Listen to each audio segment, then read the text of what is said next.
Hi there, today is February 4th, and I've been sick all day.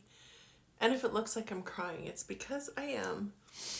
Um, and it's a really good cry. It's a cry that's coming from this state of gratitude. And, I've been talking a lot about the work that I've been doing for 19 years now. And I guess sometimes it's hard for me to find the words to express why you would want to do this inner work every day because it is motherfucking hard. It's hard to look at your habits and your patterns and your beliefs every single day and feel the emotional pain that comes from our beliefs. And it is hard work, and like I said, I've been doing this for so many years, not necessarily really even knowing what I was doing and why, but just knowing that there was a stubborn part of me that just always believed that there was something better out there. And, I struggled with my mental health. I would say, like most of my adult life, I would say coming out of high school is when I really started to notice that there was something that wasn't right. Just not being able to get out of bed, not finding interest in the things that like should interest people, and actually not really having any interest in anything. I went to school and I did well in school, but I didn't enjoy it. And things just progressively got worse and worse.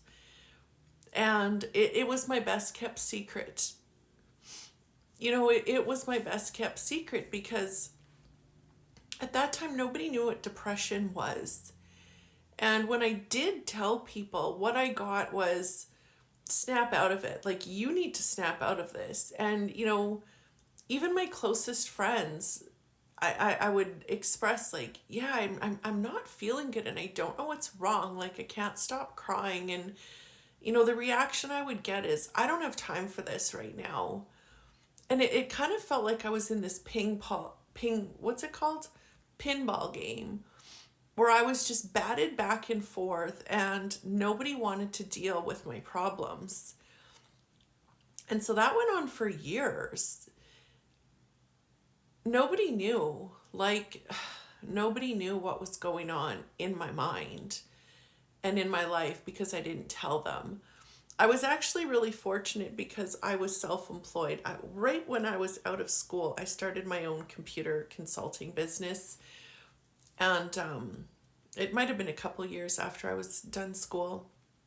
So I always ended up getting some really good contracts that would pay me well, which meant I had enough downtime to be able to rest. But what my rest actually was me laying on the floor in fetal position, hoping that I could die because I didn't know how I can cope with this life, how to deal with this life, how to get up every day and show up for a life that I didn't want to be living. It was really difficult. And I remember, if I remember this one time a friend came over to visit me, and I was laying on my living room floor just bawling my eyes out, and she kept knocking and knocking and knocking, and she finally left. Um but I just, like I said, it was my best kept secret. I had told a few people, and they didn't want to deal with it. They didn't know what to say. They didn't know what to do. I also remember people calling me, and I would ignore the calls for a while, but if it were my parents, I knew that at some point they would get worried about me if I weren't answering, and then they would try to come and see me. So I just remember being in a state on the floor, so distraught, like for days and days and days. I must have been getting up and going out and getting groceries and doing things like that, but I also know that brought so much anxiety on me. But anyway, I would answer the phone and just pretend nothing was wrong and have a normal conversation and hang up the phone and literally fall on the floor, back into fetal position, back to the state where I was praying that God or whoever was listening would take me the fuck out of this world, because I didn't know how to live in a world that I didn't want to exist in. Anyway, I'm sharing this because this is where I come from.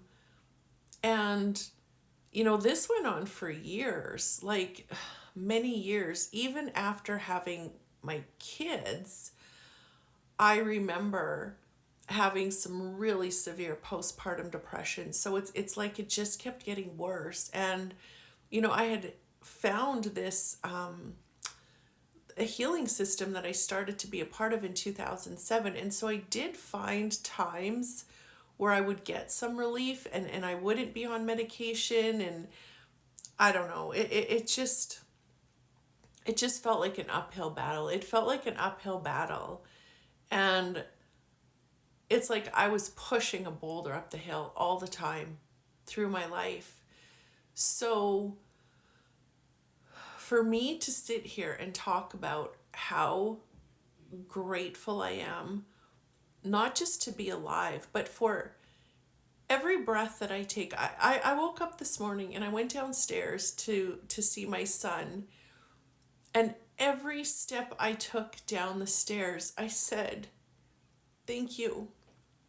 Not only thank you for the physical steps, but thank you for my legs that I can walk on. Because when I went through chemo, for years after chemo, walking was very difficult. I didn't think I would ever have the use of my legs properly again. I don't think I said that right, but my legs were always in excruciating pain. They were always very sore. I had a very hard time walking. They were very, very weak. I couldn't just walk up and down the stairs.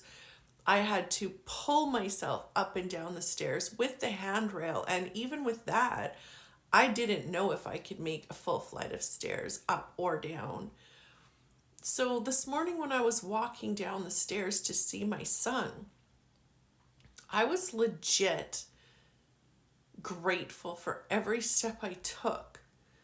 And grateful that I was going down to see my son that I love so dearly, and that my daughter was upstairs, and that we've got this new puppy, and that life is so good and so magical and so beautiful. And it's so beautiful outside, and the air smells so fresh, and the birds are singing.